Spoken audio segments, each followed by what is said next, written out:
acá en los Estados Unidos. De esos años, hemos estado por 15 años también sirviendo en la Alianza Cristiana y Misionera en el ministerio pastoral. Y en estos últimos años, Dios nos ha concedido a servir en esta preciosa iglesia en el estado de Connecticut, en la iglesia de Cristo la Roca. Así que discúlpenme si hablo un poco rápido, discúlpenme si alzo la voz, pero quizás es parte de nuestra idiosincrasia, aunque algunos cuando me escuchan hablar no sienten el acento cubano y yo pienso que es que lo he ido perdiendo con el tiempo, pero está bien, no hay ningún problema con eso. Así que de verdad para mí más que todo agradecido y entusiasmado de poder compartir con ustedes. Como decía la hermana que estaba presentando la lección, e indudablemente es una lección asombrosa hablar del reino de los cielos, pero también hablar de nuestro rol y de nuestra participación dentro del plan de Dios para cada uno de nosotros y para esta su creación. Embajadores del reino nos hace pensar en nuestra participación, en qué es lo que Dios exige y espera de creyentes a los que trae a la luz y a los que trae a la salvación a su reino celestial. Algunos consideran que el reino de Dios es un tema dominante, es el tema dominante de la Biblia que compite mano a mano con el de la salvación. Y algunos consideran que este es el tema que guía toda la escritura, ¿ve? El reino de Dios y aquellos a los que va a traer a ser parte de él. Sin embargo, el concepto del reino de Dios es multifacético porque ha ido tomando diferentes formas a través de la historia de la redención y a través de la historia bíblica. Y parte de entender entonces cómo ser embajadores del reino sería primero también entender el reino de Dios, el reino de los cielos, el cual es un concepto bíblico, el cual es un concepto teológico, pero también es un concepto demasiado profundo aún para nuestra capacidad humana, con implicaciones tanto presentes como implicaciones futuras. Así que antes de pensar en cómo representar el reino, tenemos que estar familiarizados y entender qué es el reino de los cielos, qué es el reino de Dios. Yo no sé cuántos de ustedes les gustan las películas de muñequitos, de animados. Yo tengo dos niñas pequeñas, así que veo bastante muñequito con ellas y disfruto hacer, bueno, ya no son pequeñas, una tiene 17 y la otra tiene 10, pero en mi mente siguen siendo pequeñas y les encanta ver muñequitos conmigo. Pero algunos recuerdan la primera edición en muñequitos de la película del Rey León, cuando hay un momento en el que Mufasa, que es el rey, está con su hijo Simba, están sentados en la roca y él le está mostrando toda la extensión de su reino. Y él le dice, mira, algún día donde toca la luz del sol, todo esto es nuestro reino y algún día todo esto será tuyo. Y entonces Simba le pregunta, pero ¿y ese lado oscuro que se ve allá? Él dice, no, eso está fuera de nuestro reino. Así que cuando pensamos en el reino, ¿qué es el reino? Tenemos que entender que reino es el territorio o la esfera de influencia donde un rey tiene el derecho de gobernar o ejerce su autoridad. Cuando pensamos en el reino de los cielos, lo que nosotros estamos entonces puntualizando es que es esa esfera, ese territorio donde Dios gobierna como soberano, en donde Dios se señorea, en donde Dios tiene el derecho de ejercer su autoridad. Y eso puede ser demasiado amplio porque yo le pregunto, ¿acaso no tiene Dios el derecho de ejercer su autoridad sobre toda su creación? La respuesta es sí. En un sentido amplio, toda la tierra es el reino de Dios. Salmo 24:1, de Jehová es la tierra y su plenitud, el mundo y los que en él habitan. En un sentido específico, en la historia de la fe cristiana o en la historia bíblica, Israel como nación representó y reflejó el reino de Dios. En Éxodo 19:6, las palabras que Dios envía a través de Moisés al pueblo es, ustedes me serán un reino de sacerdotes. Ustedes serán un territorio, una nación en la que yo me voy a enseñorear y van a servir para cumplir mis propósitos. Ahora, en sentido espiritual, cada creyente es parte del reino de los cielos o del reino de Dios. Porque la Biblia nos dice en el libro de Colosenses capítulo 1, versículo 13, que Dios nos trasladó de la potestad de las tinieblas y nos llevó al reino de su amado Hijo, el Señor Jesucristo. por lo cual entonces Él ahora se enseñorea de nuestros corazones, porque por medio de la fe y el arrepentimiento nos hemos rendido ante Él. Así que en un sentido amplio, toda la tierra es el reino de Dios. Dios tiene el derecho de gobernar y de enseñorearse sobre toda la tierra. En un sentido específico, en el Antiguo Testamento, Israel como nación reflejó ser el reino de Dios porque Dios se enseñoreaba y gobernaba sobre ellos. En un sentido espiritual, cada creyente hoy en el nuevo pacto que rinde por la fe y el arrepentimiento su corazón, entra al reino de Dios porque Cristo ahora gobierna sobre él y sobre su creación y sobre su corazón. La iglesia es la comunidad del reino. Es la que testifica acerca del reino, es el instrumento de Dios para hacer avanzar el reino en este mundo. Y eso nos hace pensar entonces que nuestro llamado en relación al reino de Dios no es solo pertenecer al reino, no es solo representar al reino, es también ser activos en la expansión de ese reino, como veremos más adelante, por medio de la predicación y de nuestras vidas como embajadores. Es la intención de Dios, y tenemos que comenzar por acá, por ahí. Es la intención de Dios desde el principio, reinar en el mundo por medio de seres humanos que estaban creados a su imagen y semejanza. Cuando nosotros escuchamos las palabras que Dios dedica a Adán en Génesis capítulo 1, verso 28, hay una serie de verbos específicos con los que Dios describe su rol en la tierra. La Biblia dice, y los bendijo Dios y le dijo, fructificad y multiplicaos, llenad la tierra y sojuzgadla y señoread en los peces del mar, en las aves de los cielos y en todas las bestias que se mueven sobre la tierra. Era la intención de Dios de crear un mundo perfecto a través del cual Él gobernaba por medio de sus criaturas hechas a su imagen y hechas a su semejanza. El Salmo 8 confirma eso en los versículos del 6 en adelante, donde David en forma poética, reflexionando en el trato especial de Dios con el ser humano, declara que Dios lo hizo señorear sobre todas las obras de su mano. Hay una palabra interesante que se usa en la teología que quizás no es muy común en nuestra época, pero es la palabra vicerregente o vicerrey. Y esta palabra lo que implica es que alguien actúa en lugar de otro, pero con su autoridad delegada. Esa es la mejor imagen del ser humano. Él era el vicerregente de Dios en la tierra. Él tenía la autoridad delegada de Dios para gobernar y disfrutar de la creación de Dios en su nombre. Pero nosotros tenemos que ser honestos cuando miramos la historia bíblica y nosotros recordamos lo que sucede en Génesis capítulo 3 y recordamos la caída del hombre, recordamos el pecado, recordamos la condenación. Y eso implica entonces que ahora el hombre le concede a Satanás la esfera de autoridad para reinar sobre él por medio del pecado. Y ahí es donde entonces entra este reino opuesto de tinieblas, este reino opuesto de maldad, gobernado y dirigido por Satanás. Es interesante que la Biblia nunca usa en el Nuevo Testamento literalmente la frase reino de las tinieblas. La frase reino de las tinieblas no existe en la Biblia en el Nuevo Testamento, pero sí describe con su lenguaje la influencia y la potestad de este reino obrando en el mundo y sobre todo en el corazón de los pecadores.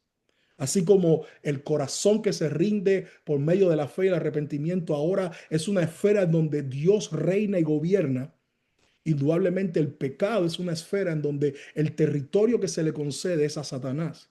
Por eso el apóstol Pablo exhorta a los creyentes en el libro de Efesios capítulo 5 y les dice, no deis lugar a Satanás. Y el contexto del capítulo, ¿cuál es? Bueno, las conductas pecaminosas del viejo hombre a las que Dios nos llama a desechar. Interesante que el lenguaje, por ejemplo, de la Biblia, aunque no usa reino de las tinieblas, pero sí refleja su influencia y su potestad obrando en este mundo, es, por ejemplo, en Colosenses 1:13 o en Hechos 26:18, se usa frases como potestades de las tinieblas, la potestad de Satanás, dando a entender el derecho legal que tiene para gobernar o para obrar o para subyugar a los que en esta esfera de pecado y rebeldía caminan lejos de Dios. Por ejemplo, el lenguaje que usa para hablar de Satanás es un lenguaje que apela a elementos de reino. Príncipe de este mundo le llama Jesús en Juan 12:31. En segunda a los Corintios 4:4 se le conoce como el Dios de este siglo, quien gobierna sobre esta presente era de maldad, sobre esta presente era de pecado y rebeldía. Lo que esto significa para nosotros entonces es que hay un reino de oscuridad que es activo y cuyo fin, como describe Jesús en Juan 10:10 en la metáfora del ladrón, es matar, hurtar y destruir. Y el territorio o la esfera legal sobre el que este reino tiene autoridad es el pecado, es la rebeldía. Por eso es que Efesios capítulo 2 habla de que seguimos la corriente de este mundo que está siendo incitada por Satanás y que como consecuencia nos convertimos en hijos de ira o de desobediencia. Hay algunas verdades entonces acerca del reino de Dios que debemos tener presente a través de la escritura y debemos ser conscientes de ella. La primera es esta: el reino de Dios es un reino invisible y espiritual ahora, pero será un reino visible y terrenal en el futuro. En una interesante discusión entre Jesús y los fariseos, en Lucas capítulo 17, versículos 20 y 21, los fariseos le dicen, ok, dinos las señales con las que vendrá el reino de Dios. Y Jesús le dice, el reino de Dios está entre ustedes, dando a entender así que el reino de Dios ya estaba presente por medio de su persona en la tierra, en sentido espiritual. En Juan capítulo 3, si te recuerdas, Jesús tiene esta conversación con Nicodemo y él dice, pero ¿cómo va a ser posible? Y Jesús le dice, tú no puedes ver, tú no puedes entrar en el reino de Dios si no naces de nuevo, si no naces de arriba, si no naces del agua y del Espíritu. Así que en este presente momento que vivimos en la historia de la redención, el reino de Dios es un reino espiritual, invisible a los ojos físicos, pero será un reino visible y terrenal. Nosotros esperamos una segunda venida y de acuerdo a Apocalipsis 20, un gobierno literal de Cristo sobre esta tierra, reinando como Señor y Rey, como algunas profecías como Zacarías 14 proponen. La segunda idea o la segunda verdad sobre el reino de Dios con la que deberíamos estar familiarizados es que el reino de Dios es un reino imparable en su avance y en su crecimiento. Hermanos, el reino de Dios es un reino imparable en su avance y en su crecimiento. En una de las parábolas que Jesús cuenta en Mateo capítulo 13, y es interesante porque en Mateo capítulo 13 hay una serie de parábolas para revelar los misterios del reino de los cielos. Jesús quiere enseñarle a sus discípulos y realidades del reino de los cielos, pero usando ¿qué? Elementos comunes o metáforas o historias o aspectos de la vida diaria para que estas verdades del reino fueran más entendibles para sus discípulos, a quienes estos misterios les eran dados a conocer. Y en una de las parábolas, que en verdad son dos parábolas que comunican la misma idea, es la parábola del grano de mostaza y de la levadura. La idea ahí es que el reino de Dios está creciendo en su influencia. El reino de Dios está creciendo en su avance. Y esta parábola, aunque no tenemos tiempo para analizarla, tiene raíces en el libro del profeta Daniel, en donde el reino de Dios se ve como un árbol, en donde todas las naciones están siendo bendecidas y afectadas por su predicación y por su influencia. Es un reino imparable, es un reino que está en avance, es un reino en crecimiento. Tercero, tenemos que estar familiarizados con la idea de que el reino de Dios exige nacer de nuevo, creer y arrepentirse para entrar en él. Esas fueron las condiciones que el propio Jesús le estableció a Nicodemo. Si no nacieres de nuevo, no puedes ver el reino de Dios. Si no naces de nuevo, no puedes entrar y ser parte de él. La predicación de Jesús en Marcos capítulo 1, su mensaje inaugural de su ministerio, el reino de Dios se ha acercado. Arrepentíos y creed en el Evangelio. Así que se necesita experimentar un nuevo nacimiento como un acto soberano de Dios y ejercitar una fe y un arrepentimiento en Él para poder ser parte de este reino y disfrutar la herencia de salvación que se nos promete en Él. Cuarta idea sobre el reino de Dios con la que deberíamos estar familiarizados. Su ética no es igual a la de este mundo. Y eso, hermanos, en mi país, en tiempos cuando era niño, había una canción que hablaba de un mundo al revés. Y la idea de esta canción era que en este mundo, que era un mundo ficticio, nada funcionaba igual al mundo real. Pues en el reino de los cielos nada funciona igual al reino de este mundo. Y un ejemplo de esa ética del reino que es diferente está en el discurso de Jesús de Mateo capítulo 5. Solo las bienaventuranzas de Jesús revela que la ética de su reino y la conducta de su reino no es para nada similar a este mundo. En su reino son bienaventurados los que son conscientes de sus debilidades y no las ocultan. En su reino son bienaventurados los que buscan la paz con los que le hieren y les lastiman y no los que guardan rencor y buscan venganza. En su reino son bienaventurados los que buscan de corazón perdonar a otros y sufrir por la causa de Cristo antes de que poner por encima sus propios intereses. La ética de vivir, la forma de vivir el reino de los cielos es completamente diferente a la manera en la que este mundo nos ha inculcado y promueve que vivamos. La quinta verdad, entonces, con la que deberíamos estar familiarizados acerca del reino de Dios es que sus marcas visibles son la justicia, la paz y el gozo. Y esto es muy importante, mi querido hermano, mi querida hermana, porque si nosotros estamos buscando dónde se está manifestando el reino de Dios, además de ver el carácter de Cristo en la vida de personas, en donde el reino de Dios se está manifestando. Estos tres elementos son los que el apóstol Pablo, ayudando a los romanos, les declara. En Romanos 14:17, Pablo dice que el reino de Dios no es comida ni bebida. No se limita a estos elementos efímeros. El reino de Dios es justicia, paz y gozo por el Espíritu Santo o producido por el Espíritu Santo. Yo puedo respetar cualquiera que sea la herencia cristiana de la que tú provengas, pero donde se evidencia que el reino de Dios está presente es en donde se busca una vida que quiera agradar más a Dios, en donde se experimenta una paz con Dios y como resultado una paz con nosotros mismos, y en donde el gozo del Señor es la evidencia real de una relación que se deleita en el Evangelio y en la persona de Jesucristo. Otros elementos pueden estar presentes también, pero estos no pueden faltar. Así que el reino de Dios es invisible y espiritual, pero llegará a ser visible y terrenal. El reino de Dios es imparable en su avance y en su crecimiento. Exige nacer de nuevo, creer y arrepentirse. Su ética, su estilo de vida, su forma de vivirlo es diferente a la de este mundo. Sus marcas inconfundibles son la justicia, la paz y el gozo. Ahora, si esto es todo acerca del reino de Dios o una gran, vamos a decir, una introducción bastante básica del reino de Dios, la pregunta es, ¿qué es lo que Dios está queriendo hacer cuando hace que ese reino se instaure por medio del Espíritu Santo en el corazón de un creyente? Y voy a decirlo de esta manera y después voy a tratar de sustentarlo con varios pasajes de la Biblia. El propósito del reino es en este tiempo presente en el que vivimos y en el corazón del creyente es el siguiente.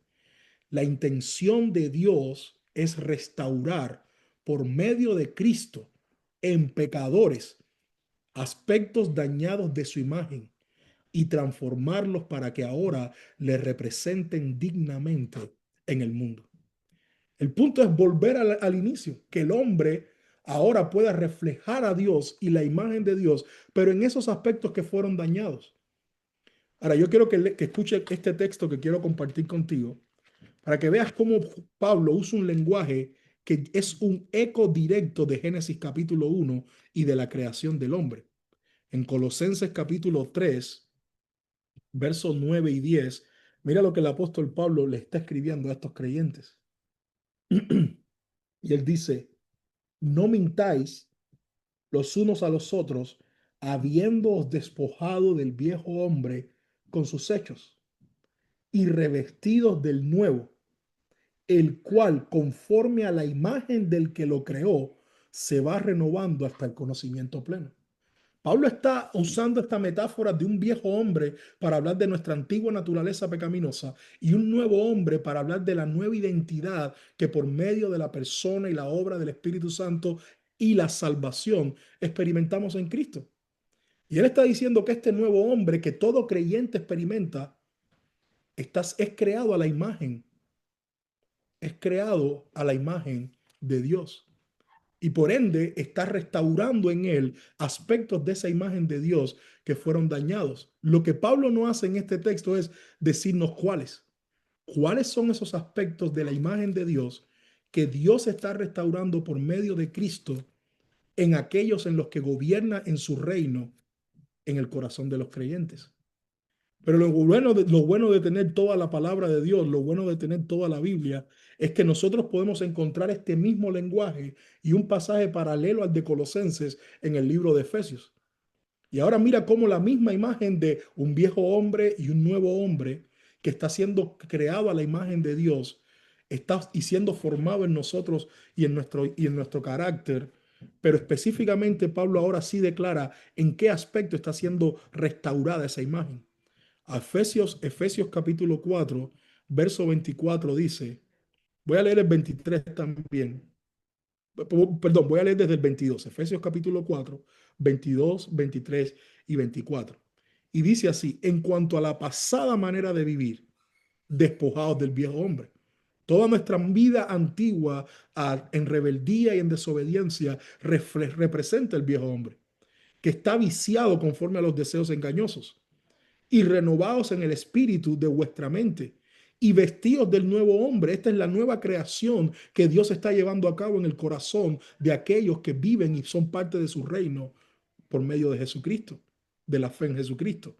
Ahora dice, este nuevo hombre que ya Colosenses nos dijo que fue creado o que está siendo creado a la imagen de Dios, dice, creado según Dios en la justicia y la santidad de la verdad.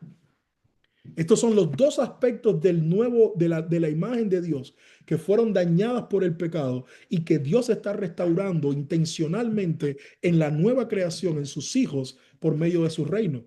Justicia y santidad. En otras palabras, Dios está formando a esos que antes vivían lejos de Él y no podían reflejar su carácter de santidad porque estaban hundidos y esclavos a su pecado. Ahora en la libertad que tienen en Cristo y en el poder del Espíritu Santo, Él los está formando y transformando para que puedan reflejar la santidad de Dios y la justicia de Dios aún en medio de sus vidas débiles y de sus vidas todavía en lucha con el pecado. Y eso me hace pensar entonces que la intención, vuelvo a repetir, la intención de Dios es restaurar por medio de Cristo y por medio del mensaje del Evangelio aplicado y vivido en nuestras vidas, en pecadores como tú y como yo, ese aspecto de su imagen que ha sido dañado por el pecado, la justicia y la santidad. Pero ¿cómo Dios está haciendo eso? Bueno, Dios está transformando a los creyentes en su mente. Y Dios está transformando a los creyentes por medio de su espíritu y por medio de su palabra. Romanos 12:2 dice, no os conforméis a este siglo, no se amolden a la manera de pensar de este presente mundo, sino transformados por medio de la renovación de vuestro entendimiento, para que comprobéis cuál sea la buena voluntad de Dios, agradable y perfecta. Esa es nuestra mente que ha grabado y que ha guardado la forma de vivir de este mundo y que se ha amoldado por todo el tiempo que hemos vivido en nuestros pecados a este mundo, en donde ahora Dios está por medio de su palabra y de su espíritu cambiándonos para que nuestra manera de pensar, para que nuestra manera de ver el mundo cambie y así entonces podamos ser amoldados y transformados a la imagen de Cristo. ¿Y por qué decimos que es el Espíritu y la palabra lo que Dios está usando? Porque según a los Corintios capítulo 3 verso 18 dice, por tanto nosotros todos, mirando a cara descubierta como en un espejo la gloria del Señor, somos transformados a la misma imagen de gloria en gloria como por el Espíritu. Dios está usando su Espíritu, Dios está usando el espejo de su palabra para que la mente que hemos heredado de este mundo y que se ha conformado a la manera de pensar de este mundo, sea transformada de tal forma que ahora refleje su justicia y que ahora refleje su santidad. Y la pregunta que debemos hacernos es, ¿cuánto de nuestra mente refleja la mentalidad de este mundo? ¿O cuánto de nuestra mente refleja realmente la mentalidad del reino de Dios, su justicia y su santidad? Y hay una tabla que quizás usted tienen en sus materiales que me llamó mucho la atención porque nos hace pensar en eso. Recuérdense, la mentalidad del mundo la hemos heredado. No nos hemos ni siquiera esforzado, la hemos heredado y es como un chip que ha sido, vamos a decir, programado, y Dios está desprogramando ese chip por medio de su palabra para reprogramarlo para que pueda vivir conforme a su justicia. Piensa en tu vida de identidad. La mentalidad del mundo con la que hemos nacido y crecido nos dice que nuestra identidad se construye de la base de nuestros logros, de nuestra aprobación personal, de nuestro desempeño. Dios tiene que desprogramar eso para construir ahora una nueva identidad por medio de su palabra y de su reino, que está fundamentada en que soy un hijo de Dios. He sido aceptado en Cristo. He sido limpiado de mis pecados, vestido de su justicia. No hay nada que pueda hacer. Dios me ama. Y desde esa realidad ahora disfruto vivir para Él, disfruto estar en comunión con Él. Piensa, por ejemplo, en la actitud frente al pecado. ¿Tu actitud hacia tu pecado hoy refleja una mentalidad del mundo o refleja la imagen de Dios restaurando su santidad y su justicia como parte de su reino? ¿Qué dice la actitud, qué dice la mentalidad del mundo en su actitud ante el pecado? Bueno, lo normaliza, lo celebra, lo justifica, lo ignora, lo oculta. ¿Cuál es la mentalidad que Dios por medio de su palabra quiere establecer en nuestros corazones cuando estemos enfrentando y luchando contra el pecado? Bueno, quiere dejarnos saber que podemos confesarlo, debemos arrepentirnos. En Cristo estamos perdonados. Me encanta, estamos en nuestra iglesia en una serie de Primera de Juan, y aunque había pasado por ese versículo varias veces, pero me encanta ver la realidad de cuando en Primera de Juan, capítulo 2 dice que si confesamos nuestros pecados, Él es fiel y justo para perdonarnos y limpiarnos de toda maldad. Y piensa en esas dos maneras en las que Juan está usando la idea del pecado. Una limpieza porque es una suciedad, te sientes sucio y necesitas sentirte limpio de eso, pero también perdonarlo porque es una culpa, te sientes culpable, te sientes cargado con esa conciencia culpada, esa conciencia llena de carga y de culpa, y necesitas ser librado de esa culpa, de esa carga y de esa mancha, y ahora verte diferente. ¿Qué tal en la sexualidad? Una de las áreas en donde el mundo realmente marca bastante la manera en la que hombres y mujeres se relacionan y no necesariamente conforme a las palabras de Dios o a la verdad del reino de los cielos. ¿Qué es lo que promueve la mentalidad del mundo en cuanto a nuestra sexualidad? Bueno, un libertinaje, una autodefinición, un placer sin límites, un relativismo constante. Yo siempre digo que uno de los peligros que tenemos en las relaciones matrimoniales es el consumismo con el que estamos acostumbrados en la mayoría de nuestros países. Si yo le preguntara a ustedes, ¿cuál de ustedes cuál fue la última vez que usted tomó un par de zapatos viejos y los fue a reparar? Ninguno de nosotros está dispuesto a hacer eso, porque estamos acostumbrados a desechar lo viejo y sustituirlo, y a veces ni tan viejo. Y esa es la mentalidad consumista con la que venimos entonces a la relación matrimonial. Si no funciona, simplemente lo que tengo que hacer es cambiarlo por otra o cambiarlo por otro. Y esa mentalidad que puede servir en otras áreas está siendo infiltrada entonces en nuestra manera de relacionarnos en la vida matrimonial. El consumismo de querer cambiar porque no estamos dispuestos a esperar o a ser transformados o a simplemente a permanecer en una relación de pacto para toda la vida. La mayoría de los que están aquí seguramente sirven en sus iglesias. Así que, ¿cómo es que la modalidad, cómo es que el mundo ahora se infiltra en nosotros para influenciar la forma en la que servimos al Señor en la iglesia? La mentalidad del mundo dice la búsqueda de reconocimiento, las plataformas, los títulos, el protagonismo, el éxito. Sin embargo, la mentalidad del reino de los cielos es servir como aquel que dijo, el Hijo del Hombre no vino para ser servido, sino para servir y dar su vida en rescate por muchos. El Hijo del Hombre, el que tiene toda la autoridad, es el siervo de todos, es el siervo sufriente que da su vida. Mis amados y mis hermanos y hermanas, todos nosotros necesitamos constantemente estar siendo reprogramados por la palabra de Dios para que la mentalidad que hemos heredado de este mundo, ese viejo hombre, pueda ser transformado, pueda ser rechazado y entonces Dios siga formando en nosotros la imagen de Cristo, reflejando su santidad y reflejando su justicia. Eso es lo que nos hace embajadores del reino, que reflejamos los valores del reino, que vivimos las convicciones del reino, que caminamos bajo los principios del reino. Hay una ilustración interesante y eso nos lleva entonces a la idea de pensar en ser embajadores del reino. Entendemos qué cosa tiene que ver el reino de los cielos. Es el área o la esfera en la que Dios gobierna, pero principalmente en sentido espiritual, el corazón de los creyentes que se han sometido a Él, que se han sometido a Él y que ahora viven bajo su autoridad. El propósito de Dios por medio de su reino y a través de la persona de Cristo es restaurar esa imagen, esa santidad, ese reflejo de que ahora sus hijos reflejen el ADN de su padre, la identidad de su padre en aspectos tan específicos como la justicia y la santidad. Y eso entonces es lo que nos hace embajadores. Y más que embajadores, hijos que representan. Efesios 5:1 dice, ser pues imitadores de Dios como hijos amados. Es porque soy hijo que puedo imitar a Dios. Y es porque soy hijo y parte de su reino que ahora lo represento en la forma en la que vivo, comunico y reflejo esos valores. Un embajador es alguien que representa oficialmente la autoridad de un reino ante otro pueblo, ante otra nación. En 2 Corintios 5:20, Pablo se ve a sí mismo y ve a los creyentes como esos representantes, como esos embajadores del reino de los cielos. En Filipenses 1:27, él le dice a esta colonia de Filipo que tiene el privilegio de tener la ciudadanía romana, ustedes anden como dignos del mensaje del evangelio.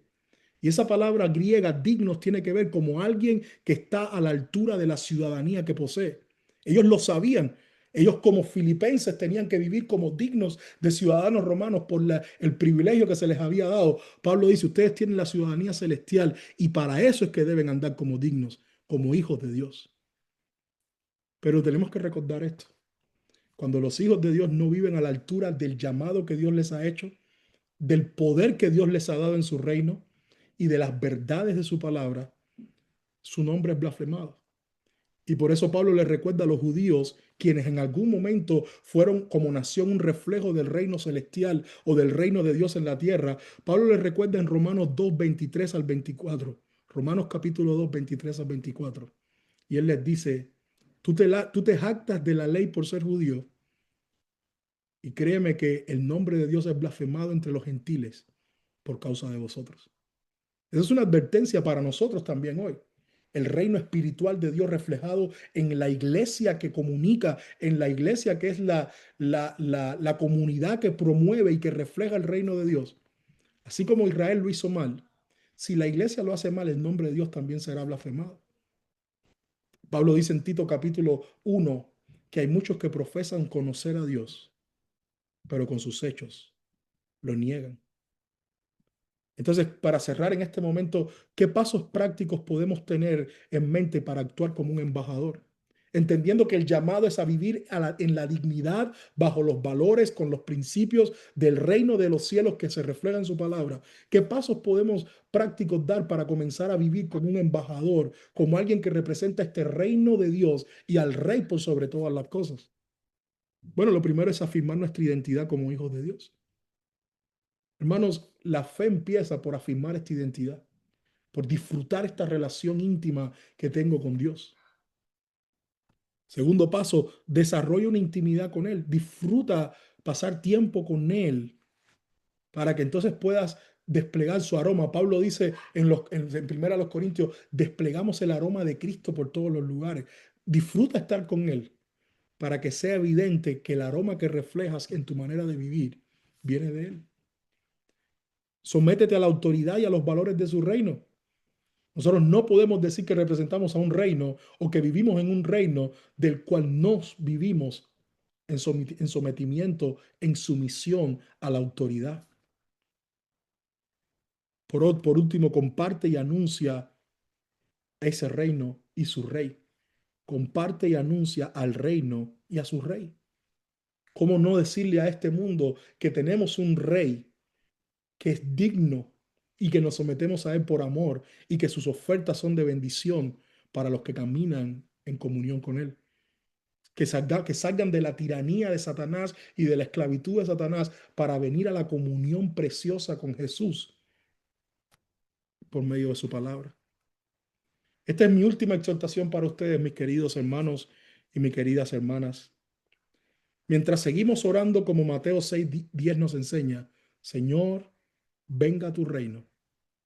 Tengamos la esperanza que Apocalipsis 11:15 dice, un día escucharemos gran voces diciendo, los reinos de este mundo han venido a ser de nuestro Señor y de su Cristo, y Él reinará por los siglos de los siglos. Un día el reino espiritual de Dios gobernará y se revelará y destruirá los reinos de este mundo. Y en ese momento, solo los que estén sometidos al Rey y en comunión con Él disfrutarán y reinarán con Él para siempre.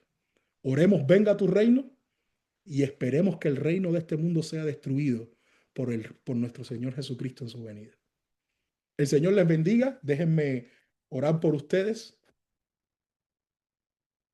Padre, que en el poder de tu Espíritu Santo y que en la verdad de tu santa palabra, nuestras vidas y corazones sigan siendo cada día más y más transformados de la inmundicia que hemos heredado y recibido de este mundo a la verdad y la luz que tenemos en tu palabra, para que así podamos vivir dignos de tu reino, dignos del Evangelio, dignos de la preciosa obra de salvación que estás haciendo en nuestros corazones.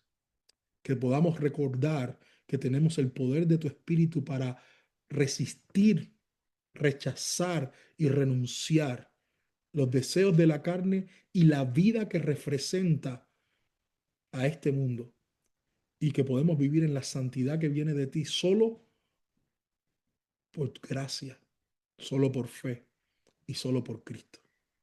Que tus hijos y mi persona podamos caminar en este mundo como dignos representantes del Evangelio y como embajadores del reino de los cielos y de nuestro Señor y Rey Jesucristo.